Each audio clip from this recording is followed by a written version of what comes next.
Previously on the psychology of entrepreneurship. Many women see negotiation as something that's more natural for men than for them. So I have this book out called Why Cope When You Can Heal. And I've introduced to the world this method called surgical empathy, which means when you go to where the other person is coming from and they feel you're there, they lean towards you. In the work I do, the value I'm seeking to add is not to tell people what to do, but to show them different tools that they have that they can use to resolve things for themselves. It's nefarious, man. Like, the brain works in fucked up ways. The mind is one of the most deceiving, manipulative pieces of equipment, flesh, human bodies on earth. I never have trusted my brain. All of that weight lives in your head, and you are the decision maker. Psychology of entrepreneurship. Hi, it's Ronsley. If this is your first volume, welcome. This is a weekly series where I go inside the mind of an entrepreneur, artist, athlete, academic to decipher what is the psychology of our decisions. I'm Australian, and I'd like to acknowledge our traditional custodians of country where I live and work. I pay my respects to elders past, present, and emerging, and acknowledge our continuous connection and contribution to land, sea, and community. Today, we've got a treat for you from the archives. This is a full-length interview that we've never, ever released before. And since all of you have been asking for full-length interviews, here's one that you should really listen to. Jane, I want to tell you a little bit about myself because I feel that I know a lot about you. I'm new Australian. I'm 11 or 12 years old Australian. And I only recently have started to have conversations with Aboriginal people and Aboriginal leaders and Aboriginal elders. And I've realized that in all my training to become Australian, out of which I gave 3 English exams, even though I spoke English my whole life, I was never told about the history of my country. And I've now started to have these conversations, realizing that a lot of people around don't know the history of my country. So with that in mind, I would like to start by asking questions that pertain to the work that you do, because it is important to highlight that First Nations children need attention. Could you give us a context of the work that you do and what you do on a regular basis? And then we can jump into some conversations. Yep. So currently I'm the CEO of Children's Ground, and Children's Ground's a First Nations organisation, but it is not an organisation simply in the sense of delivering not-for-profit services. Children's Grounds was set up for systems change. So I've worked in the space of social justice for over 30 years. I have known First Nations people since I was a child, so for nearly 40 years. And Children's Ground is a systems change organisation. So after working within the mainstream system for a long time, and I actually did my training as a forensic psychologist, but our country is yet to understand its history, its true history, and appreciate the phenomenal cultures that continue to exist through these lands. We have systems of injustice that impact people globally, and that injustice, often we focus on the people who are experiencing the injustice rather than the system that is creating it. And so after a long time working with people, particularly in the space of trauma and psychology, but working with phenomenal visionaries across all different cultures, but particularly First Nations people who I've had the privilege to know and work with for decades, the depth of injustice within our system that started being perpetrated 250 years ago continues today with the same sort of depth and gravity. And I do fundamentally believe that we can transform systems and we can eradicate inequity and injustice and poverty because they were created by people and they can be resolved by people, and we know what the basic foundations are to achieve justice and equity.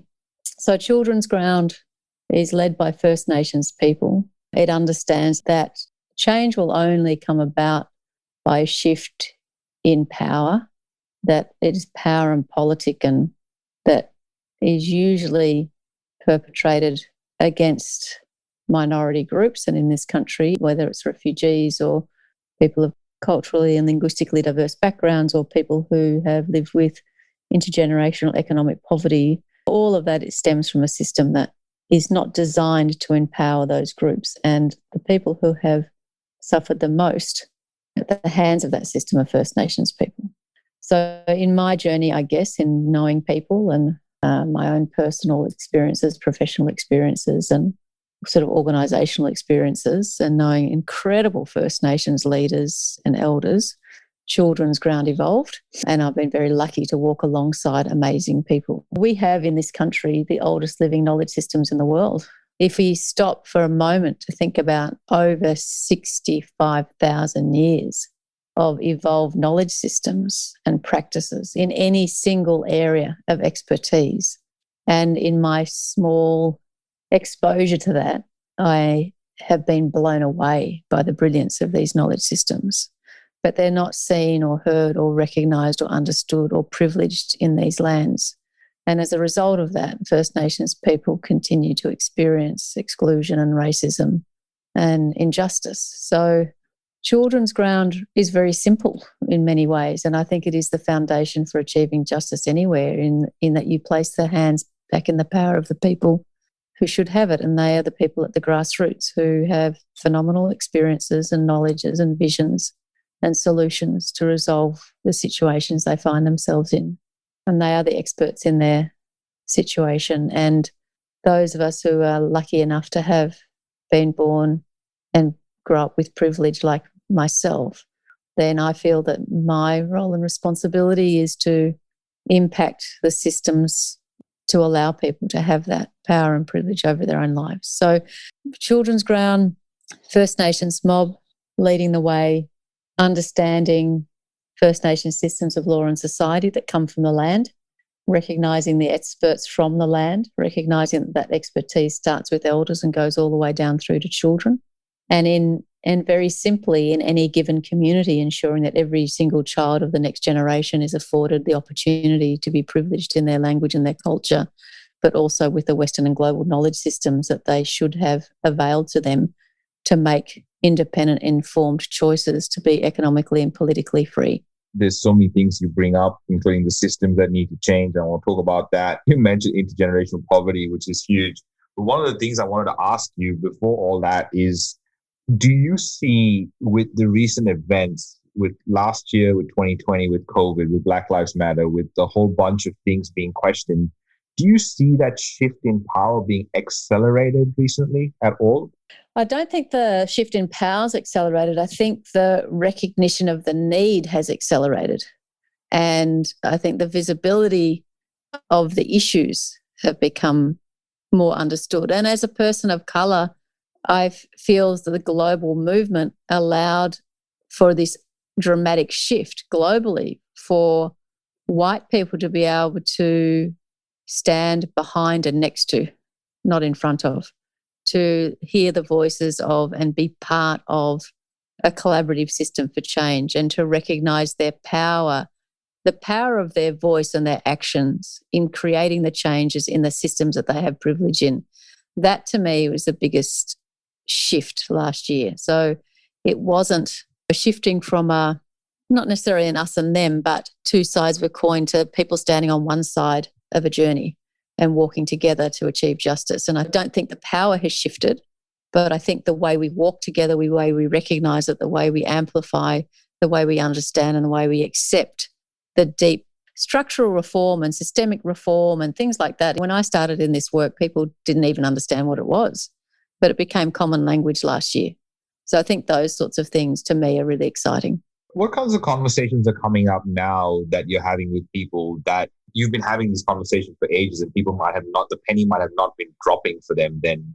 What are sorts of conversations that are coming up now that suddenly people are trying to understand more? Because to be very honest, I did not think of myself as a person of color until June last year and the Black Lives Matter in Brisbane, I promise you, at no point, I literally never thought of myself as a minority at no point in my 40 years of existence until June last year. So this is a whole new discovery piece for me. And having these conversations, Jane, what I realize is I see that I can reconcile some of my history of my ancestors because I'm having these conversations with you, Mob, that I understand how I can, because when I came here for the first time, it was like, oh, I'm inferior. I have to find a way to be like everyone else around me, and I have to talk different. I spoke English my whole life, but I did not speak like this, right? So I had to change the way I spoke, etc., etc. And I constantly get, where are you from? And I constantly say Australia and ask me other questions. But the point is, I hear that you belonging to this land, it allows me to give my ancestors and the platform that I have been given more appreciation, because I'm understanding what you're talking about when you say there's this wisdom that you'll have, that literally having the one conversation made me reconcile my identity that I think a lot of people today are struggling with. Yeah, I think that's right. And just to clarify, I'm not First Nations from this country. So my father is Tamil from Jaffna, grew up in Malaysia. My mother is Anglo-Australian, but I've known First Nations mob for most of my life. And so I have a granddaughter who lives with me who's First Nations, and my daughters, half brothers are First Nations, and I have family who are, but I am not. And so I, like you, possibly, I'm a person of colour who has benefited from privilege. And I was born in Australia, but these are not my traditional lands. And so with that, I feel the issues that are created by the system, for those of us that are not First Nations, we have a responsibility to resolve the systemic injustices that our country holds.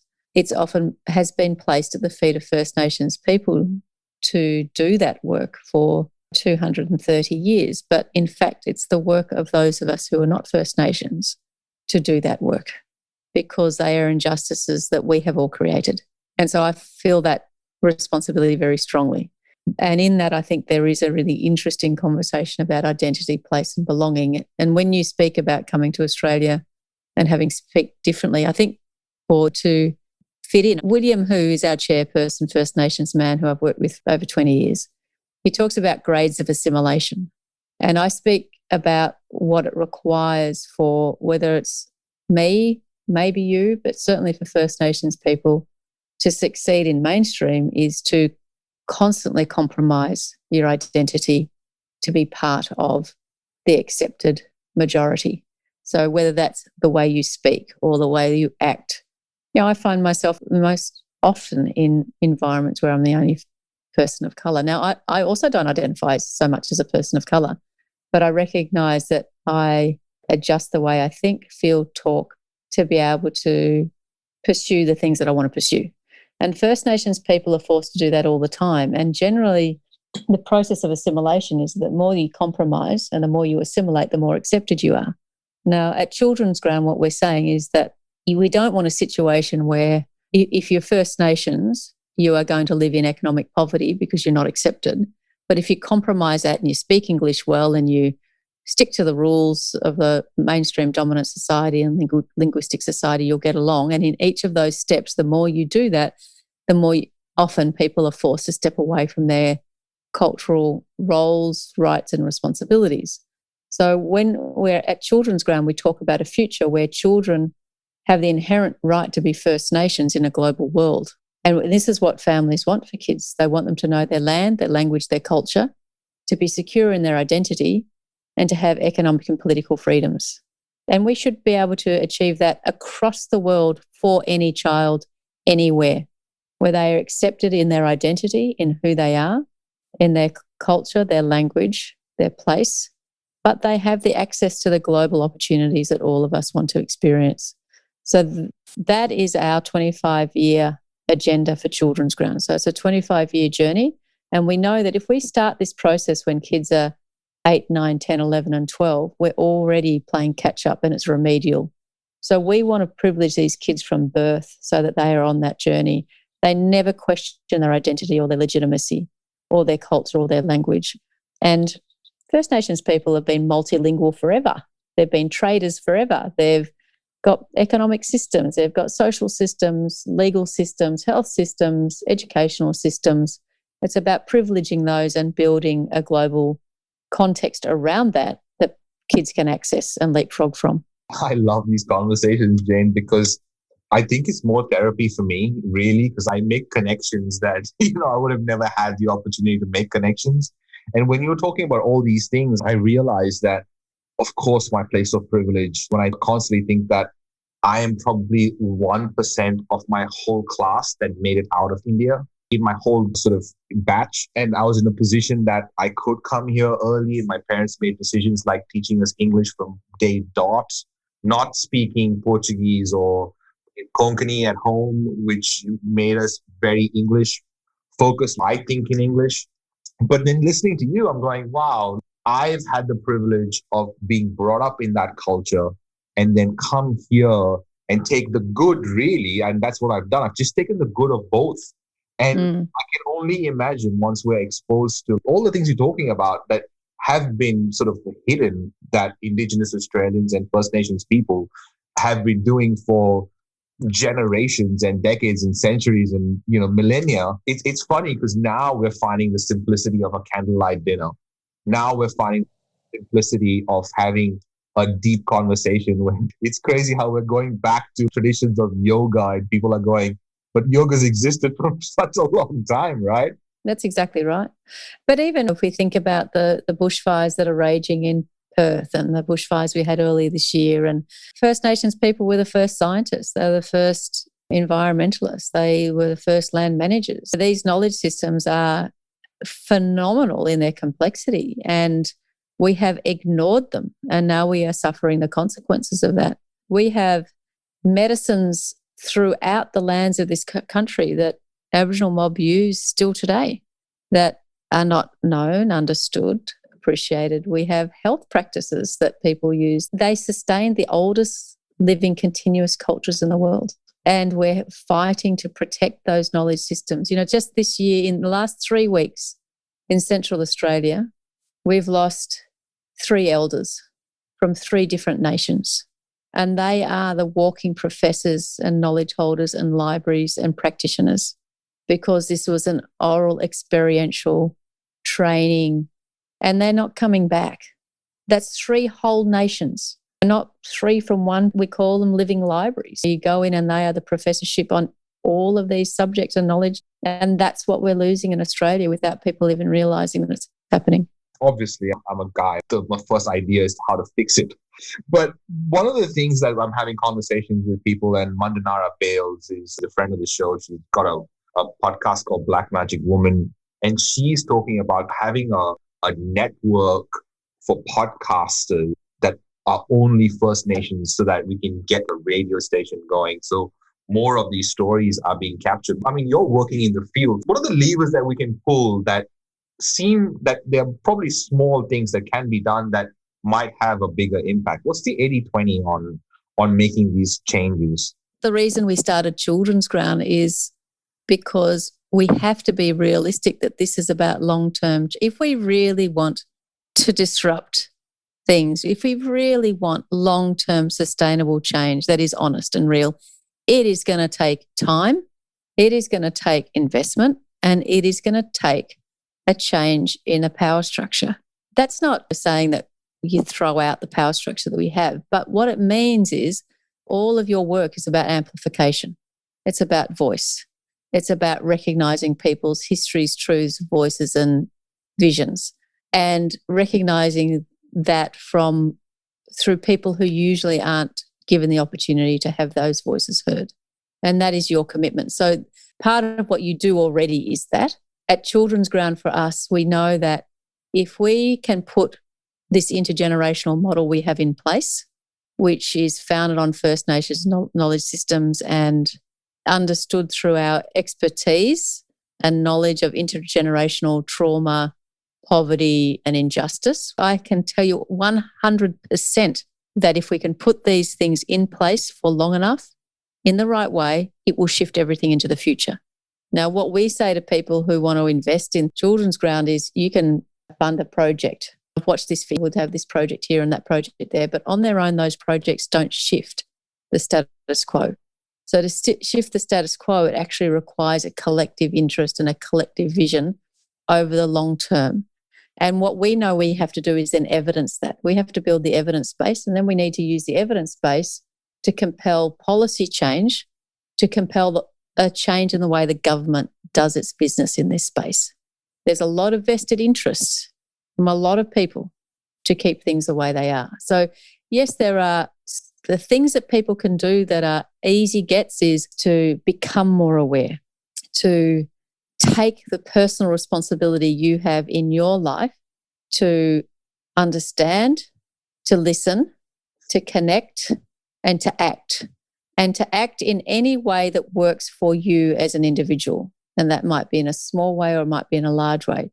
But it's a collective action towards the same sort of vision and goal, which will compel change. But what we don't need is people acting so they feel good. We need people acting for change. It's a hard question to answer because for me, I have lived my life in this space. It is my area. And I believe that we have designed a 25-year strategy for systems change. And I fundamentally believe that that is the thing that will bring about change. And I can't, if we don't put this in place now, we are going to struggle to achieve that change. So I know that the approach that you have and the 25-year approach that focuses on a lot of key areas, fundamental to lifelong well-being for every child. I know that that's part of the thing. One of the things that comes to mind when you're talking about this 25-year vision is, for some weird reason, war movies come to mind that the first thing that an enemy knocks out is the communications and silences the voices of getting comms across.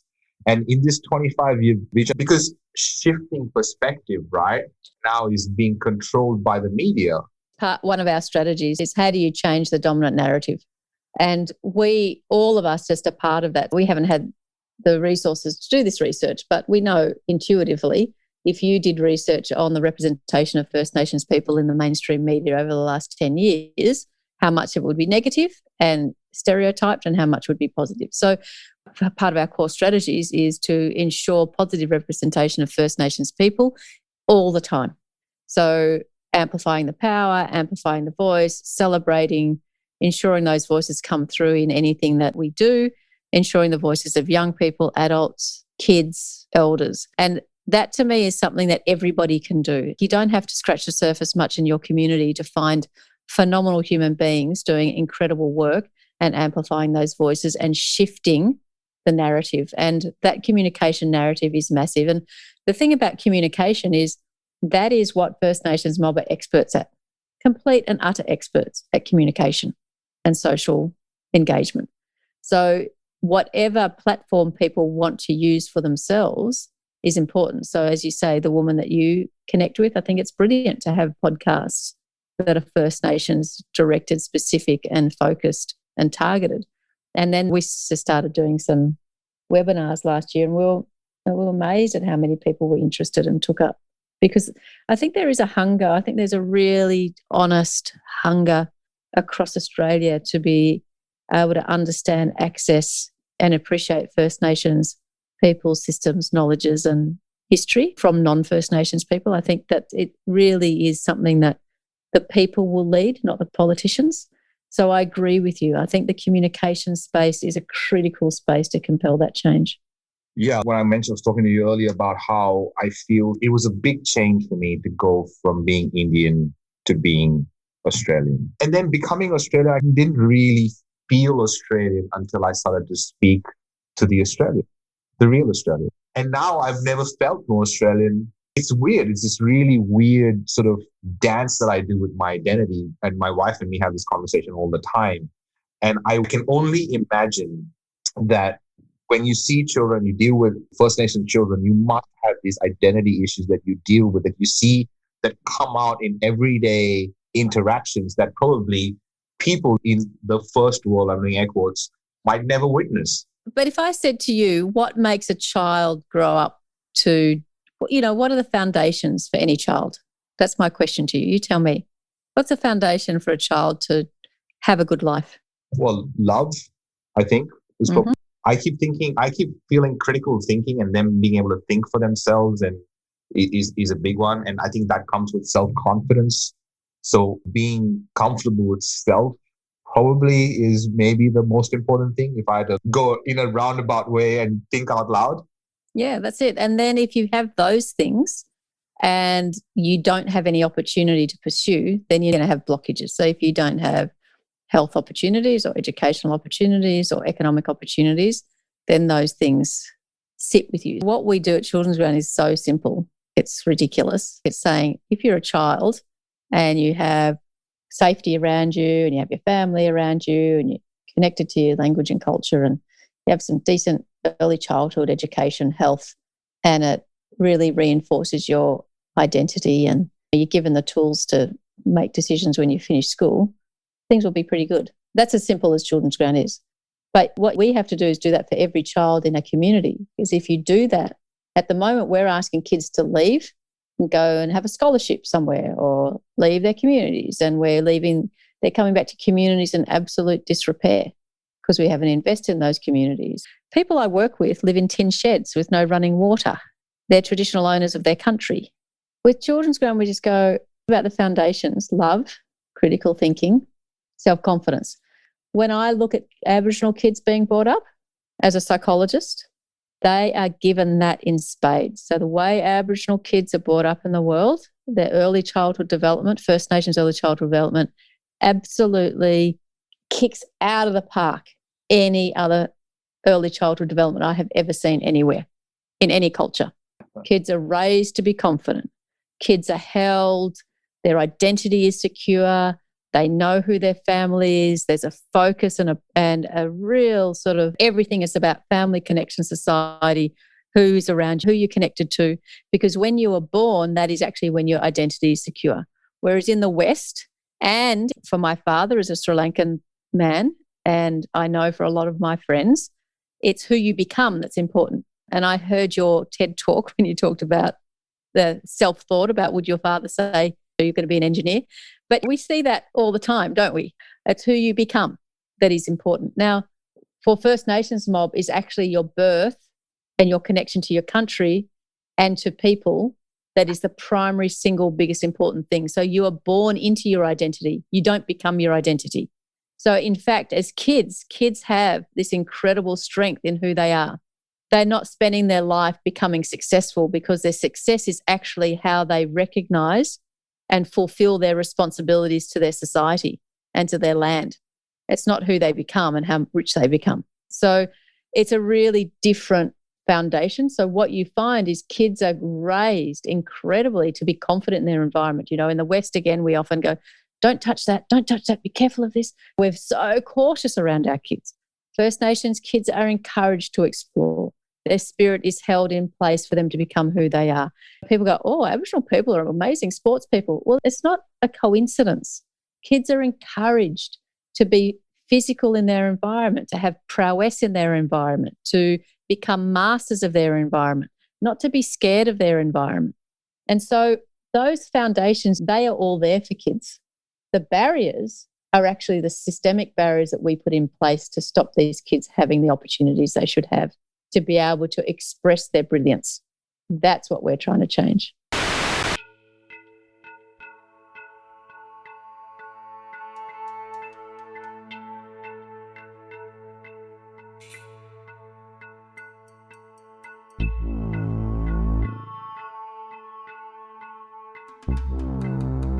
Psychology of entrepreneurship.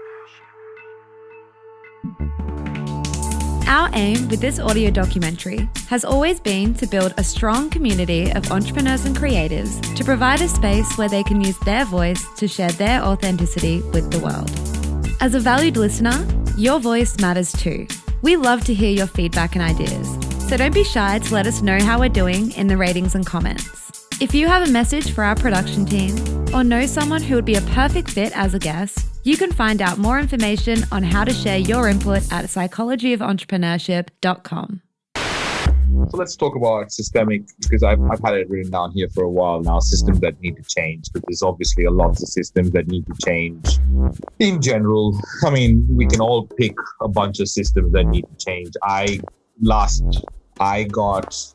My license got suspended for a month because I did not vote. And And I was there, and because what they do is we don't vote, and it goes to spur. The first thing they do, so you don't pay your rates and you don't vote, they can take away your license. And I'm like, this doesn't even make sense, right? So there's a whole bunch. Never heard of that. Yeah. So anyway, the point is there's all these systems that need to change. Let's start with the important ones. What are the first ones that you see that we need to start chipping away at? Okay. So again, this goes back to the very tenet of what we're doing. Again, if I take a First Nations child, they will be more likely to die at birth. They are going to be more likely to go into hospital. Just about every single 2-year-old I know will be hospitalised for something. They are more likely to be taken into care and child protection, 10 times more likely. They are more likely not to finish school. They are more likely to be incarcerated. They are more likely to have a family member in jail. And every single one of them will die 10 or 12 or 15 years younger than us at birth. So when we talk about systems, our education system is completely not fit for purpose for First Nations kids. Our health systems, our justice systems, our child protection systems. So when we look at how do you achieve a change in 25 years, so that's the first thing. The other thing is that we compartmentalise things in the West, and First Nations systems have always integrated. You cannot separate an elder from a child. You cannot separate health from education. You cannot separate land from well-being. So it's always been an integrated system. So if we say to ourselves, we want these kids to have this opportunity when they're 25, what will it take? So when I say Children's Ground is a systems change organisation, we are literally putting in place a different system. And if we get it right, that is the system we will then promote to government to say, we have prevented ill health, we have prevented suicide, we have prevented kids going into care, we have prevented youth incarceration, we've prevented adult incarceration, we've prevented hearing loss, we've promoted economic independence and people who want to be off Centrelink and have income and self-determination. So again, I don't pick one system, because what I did in the first 15 years of my career was look at how do you adjust the systems that we have, and all you're doing is tweaking around the edges. I'm so glad I asked the question, because obviously that last line is really important. The fact that you can't just, because again, it's a really important point that you bring up. When I think about solving things, I think about, well, what are the small tweaks that need to be made? And you're being very clear right now, and you're saying, well, those small tweaks can't be made. We've got to make a change as a whole system, because they're all interlinked. Yep, that's exactly right. Now, that doesn't mean we don't continue to put efforts into mainstream systems. So one of the things we're talking about is First Nations reform in education, for example. So what that would look like is First Nations-led education systems, which they have in places like Hawaii, New Zealand and other places. We're about 40 years behind in Australia. But also changes, you'll hear more and more about content in mainstream. So we still need to make some adjustments in some of our mainstream systems, but at the same time, we need to reinvent a whole systemic approach that is driven and led through First Nations privilege. Well, when you were talking about all these different systems, right, the education, the health, the justice, and you were talking about specific instances where the path is not simple, like incarceration you mentioned, which happens a lot, like the incarceration is ridiculous, the rate. And recently, I've just finished 4 interviews with men on death row, which has been a fascinating experience to kind of go, well, they're so like everyone else. And when I'm thinking about this particular issue, when I was having those conversations, I was talking to some of the people around me, and what I was constantly getting back was, why you even, what have they done was the first question, right? What, and why do they need to have a voice was probably a different way expressed. And what I've come to find out by having these conversations is I could have easily been in their position if something didn't go right. I've done dumb shit when I was a kid, and that could have gone horribly wrong. I could be horrible in those positions. It's luck. Literally, it's luck that I'm not in that position. And I feel for us being born in this position of privilege, we kind of feel like we've got to do something. And sometimes we talk before we even listen. And you mentioned this before about the listening piece. I wonder whether there are places that we can go to actually consume more things, because I feel like in my blood it runs is probably one of the things that people should just consume, just as this is normal information. You need to know this. Yeah. I was really pleased to be part of bringing that film to life, because it just tells a journey and story of everyday kids in many communities, and brings truth to the voice and the power of kids. I do think there's lots and lots of places where people can access information and the voices of First Nations people. What I've found over the last 30 years is how generous First Nations people are in sharing their stories, their voice, their truth. And in many ways, it's just waiting for people to find the information and to take the time and to open and listen and hear. But it's there. It's given to us all the time. In terms of prisons, I started my professional life in prisons, in a maximum security prison in Melbourne for a number of years with recidivist offenders. And I've known people who've been murdered. I've known murderers. I've, as a psychologist, heard the most horrific things you could ever hear, probably, a human being doing to another. But what I would say about all of those people that I worked with is that you understand the journey that has taken them into prison. And it goes back to that conversation about, do you just look at the person and judge the person, or do you understand the system that has driven that outcome? And when do we accept as a society the disproportionate representation of people in prison who are either First Nations or come from economic poverty or political disadvantage, as opposed to those who have other economic opportunities or representation and can get themselves out of prisons or not go into them in the first place, or luck, as you say. So I think it's wonderful that you give that voice and that you continue to challenge people, because we are all part of a society, and every single person that sits in any place is part of a broader local, community, national and global context. When people say there's only one race and it's the human race, that's it. We have a joint responsibility for one another, one way or the other. You brought up psychology, and I've been meaning to ask you this question ever since I knew you did a Master of Psychology. What made you do that? What made you go down that path? And then once you understood some of the principles of psychology, what became evident around you? Like, oh, that's interesting now. This makes sense. Like for me, confirmation bias was one of those things that I was like, oh, of course I'm going around trying to confirm my bias. So what are the things what made you do it in the first place? And what have you learned by having that in your arsenal? I've always, from when I was young, my mother's an incredibly beautiful woman, and I was very lucky to grow up in an environment where the interest of others is something that you got joy from, and the care of others. And so I always enjoyed that when I was a child, but I also witnessed racial injustice as a child too, and just sort of cruelty, I guess, between children and adults and children and teachers and people. I think I just had a bent towards that, and I sort of found my way into psychology. And then I decided to do forensic psychology, my master's in forensic psychology.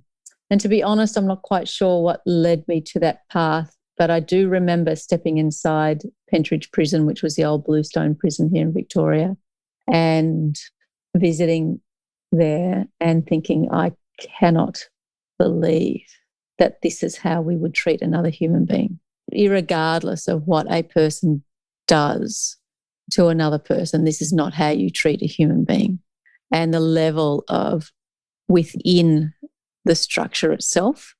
And I just had a drive that I wanted to work in that space. And I learnt so much from those prisoners. I ran the therapeutic community there. I was only 23 and 24 at the time, but I just went on this massive sort of learning journey. And in my early days as a psychologist, I guess in that first 10 years when I practiced psychology and really worked at the coalface of trauma, you realise then that it's such a privilege for people to share their story with you. It's an incredible privilege for someone to sit with you and to trust you with their journey and to be able to walk alongside someone for them to, and I do believe that all of our journeys should be around the empowerment of others in their own story and their own truth, and that people are incredibly capable. Unfortunately, we come very much from a deficit model in our world. And again, in Children's Ground, we come from a strength-based approach. That doesn't matter.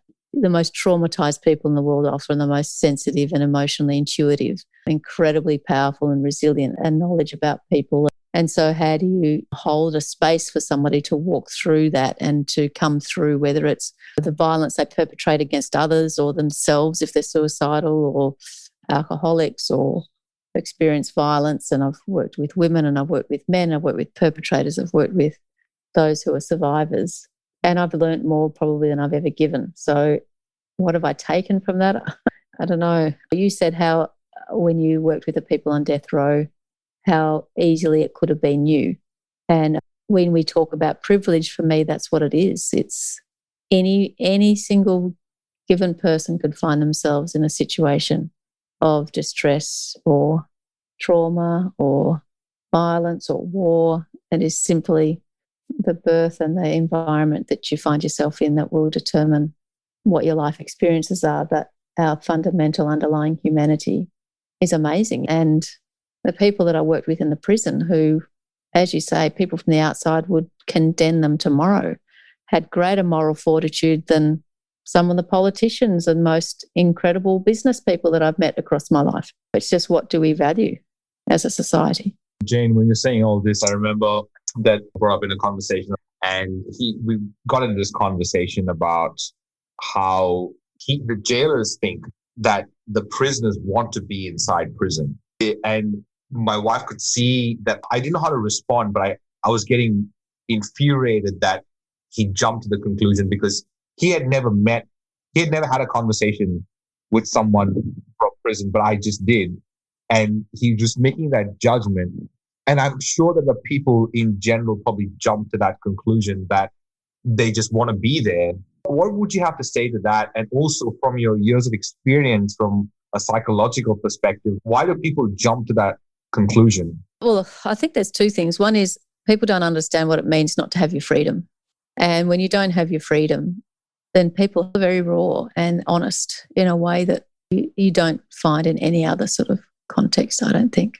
And so when you don't understand what it means not to have your freedom, then people are failing to sort of empathise, I guess, and they don't feel that they should empathise because they feel that person has done something wrong. So we live in a society of us and them and of the other, where we position our worth in the context of another. And prisoners are a really easy way to do that. And we see it play out in politics. And I think over the last 25 years, it started in WA, where the politicians realised that youth crime could be a political football. And we started to marginalise young people. And it became almost a public political sport. And it won votes. And being tough on crime wins votes. And positioning them as the other and as evil and as bad and as traitors and as threats. They can be civil wars, but they can be societal wars. And so what we see in politics is that we launch these wars on people within our community. And we have positioned those in prison as people who are bad. We could be positioning people in prison as having higher mental health issues than anyone in the community, having higher economic poverty than anybody else in the community, having higher degrees of homelessness than anyone in the community, being First Nations, 27% of First Nations people. We could be, or culturally diverse communities and refugees, but we don't define people in prison as people. We define them by their behaviour. and that allows us to position ourselves as somehow morally superior. And I just think that's also the thing that underpins racism at the end of the day. It underpinned the history of colonisation of our country, where it was legislated and policy-driven genocide, where there was a fundamental belief that First Nations people would die out because they were inferior. So there's something, I think, within our psychology as human beings and our sense of identity and place and purpose that means that we are positioning ourselves against the other all the time. So how we then define people in prison is an extension of that.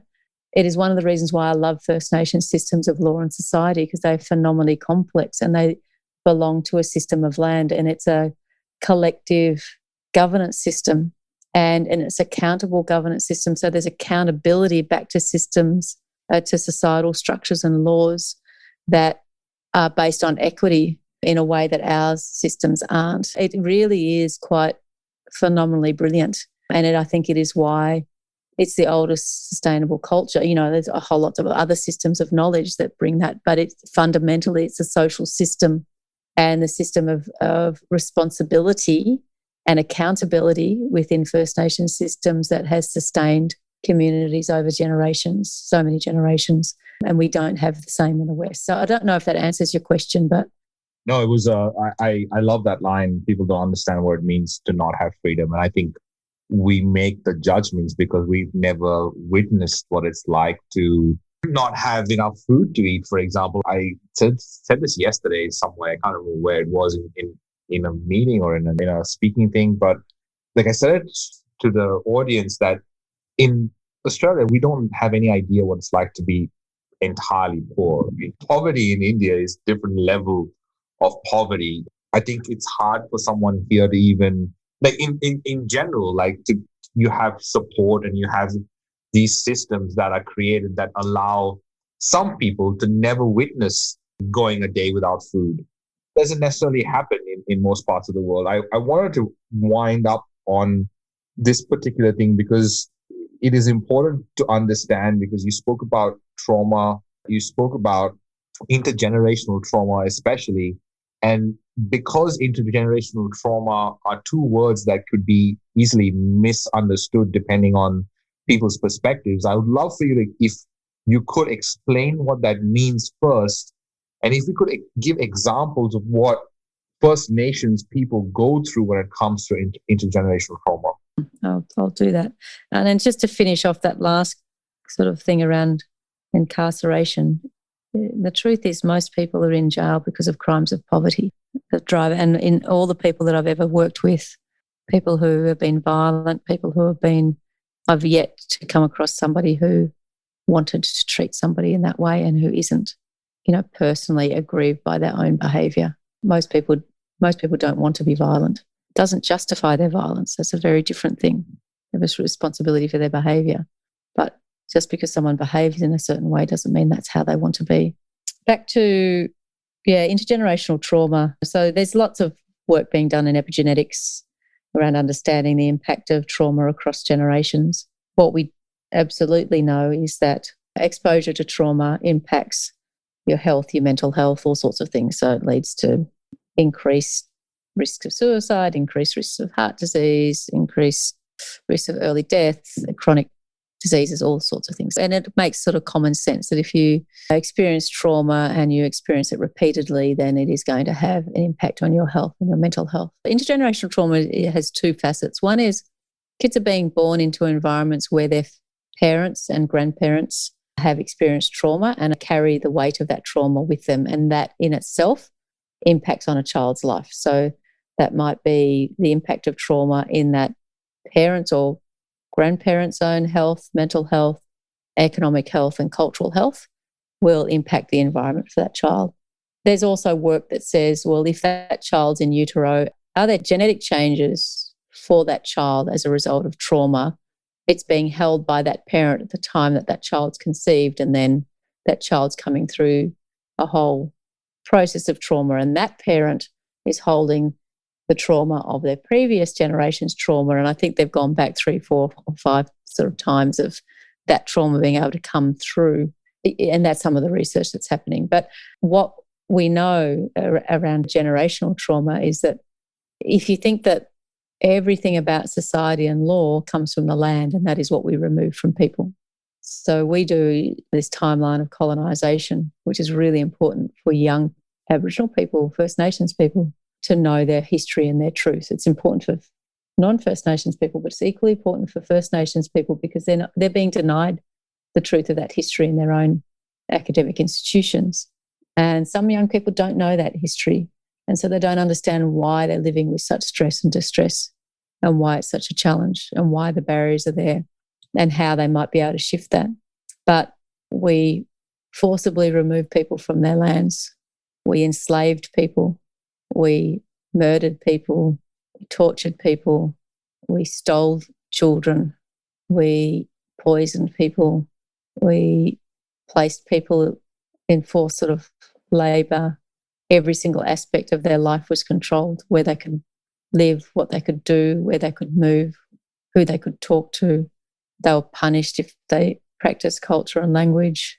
Their lands were completely possessed by somebody else, and sacred sites were destroyed, which hold law and ceremony and history and knowledge. There's responsibility in that land.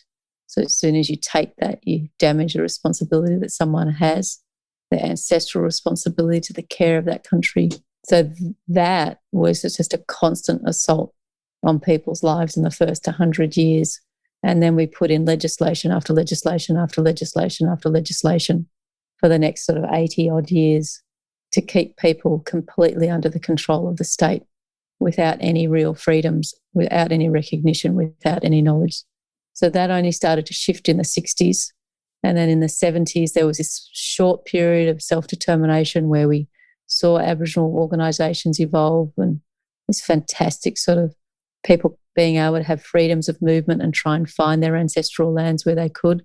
We had a land rights movement in the Northern Territory. We had this really huge range of impact across the country of over 300 different nations, different distinct nations, languages, peoples, not one people, not one First Nations, over 300 different nations of people who had connected for millennia, forever.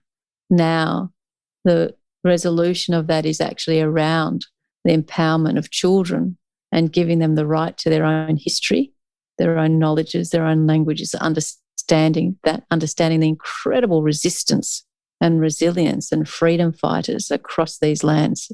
Every single nation has had them, and they continue today. And they're not known, they're not understood, they're not heard. So intergenerational trauma is held by kids today in many, many forms. And it's, as we know, it's compounded by the day-to-day trauma that can happen in people's lives that we hear about with closing the gap. But kids are born into that. They're also born with the resilience and the power and the strength that comes from surviving that. So I don't know if that answers your question, but that is the sort of context of intergenerational trauma and resilience. Oh, it's extremely helpful, like the way you've broken it down, because it's really good, the examples you gave on how it does affect people. Because when you think about the fact that this is probably the first or second generation that hasn't been stolen, really. I think Mandanara was talking about how she's the first generation that was not in a camp, which blows my mind because she's in her 30s. So it's like... Oh, look, I know people who are put in the carcasses of animals so they weren't stolen. They're still alive today. I know lots of people who were stolen. But to say that kids aren't stolen today, there'd be a lot of people that would challenge that. So this is the thing around structural change, is that what was legislated before might not be legislated now, but it's still happening. So we have more kids in care than we ever had through the stolen generation. We have 10 times more Aboriginal kids going into the child protection system than non-Aboriginal kids.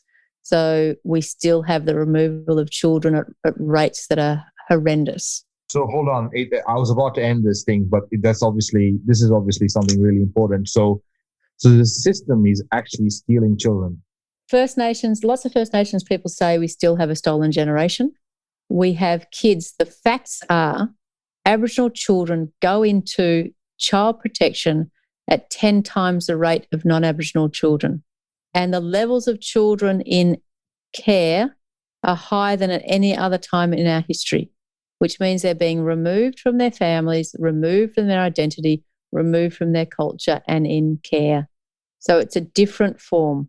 Yeah, and this care, and they're being removed by people who believe that they're not safe in the environments they're in. Correct.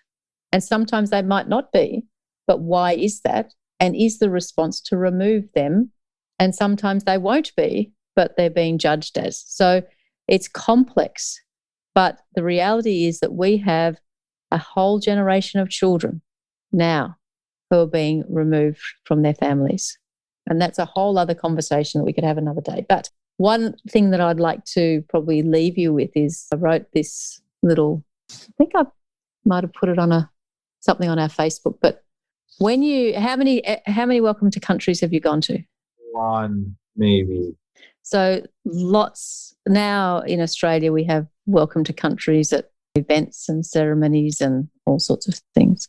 And what I say to people, the greatest experience that I've had as a psychologist in humanities to watch the First Nations elders and their generosity and their spirit and their inclusion. And this comes from this power of their history and law.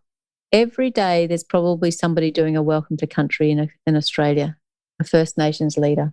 And they are welcoming people who have come to their country and caused all this harm. They don't stand up there and judge. They don't stand up there and accuse.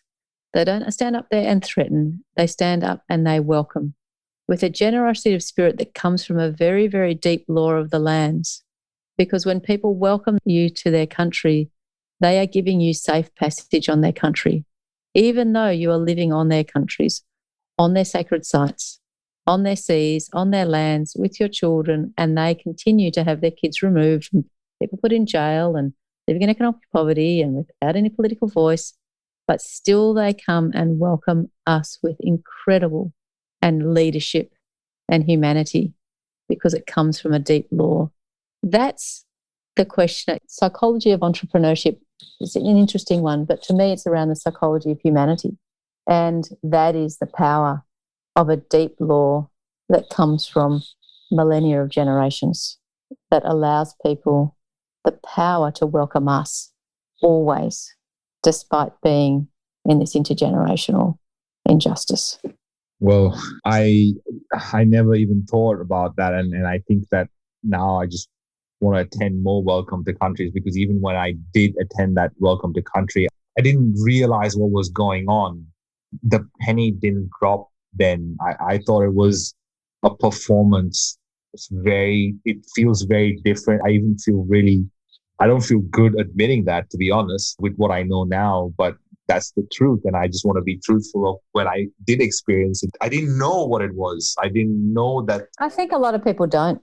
I don't think people do know that it comes from a deep law. Well, Jane, thank you so much. This has been such a good conversation. I've loved every minute of it. I loved having this conversation. It's opened my eyes to so many different things. And I feel privileged to be even in the position to have these conversations. So thank you so much. Oh, thank you so much for your time. It's been wonderful to meet you and to have a chat. It's just been gorgeous. Psychology of entrepreneurship.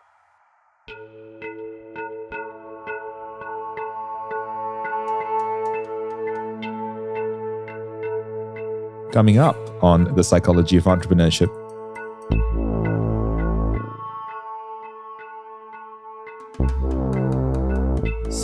I'm a little insensitive to victim complex, meaning, the one thing I will say is you get on stage in a room that says harsh feedback, you're going to get it straight, and you aren't ready for that, don't put yourself in that position. I don't believe in the victim complex of like, oh, well, I tried, but you still shouldn't be mean. Like, that's not right.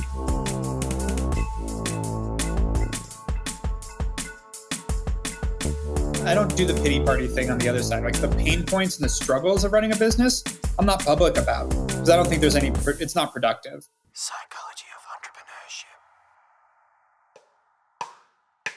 This is a Must Amplify production. Special thanks to every guest expert that has appeared on the show. Editing, voiceovers, and sound design by Kaylee Bonnyman and Tiago Vega. Guest research by Jenna Elliott. Content by Corinne Castles. Project managed by the legend that is Kaylee Bonnyman. Produced and hosted by me, Ronsley Vaz. For more episodes and where to listen, go to mustamplify.com/POE.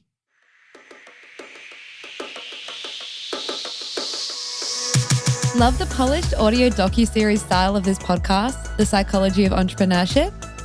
At We Are Podcast, you can learn how to create a similar style for your own show. This revolutionary virtual event assembles podcasters, entrepreneurs, and marketers in one spot, so you're able to learn from the masters. Head straight to wearepodcast.com to reserve your spot at our next event.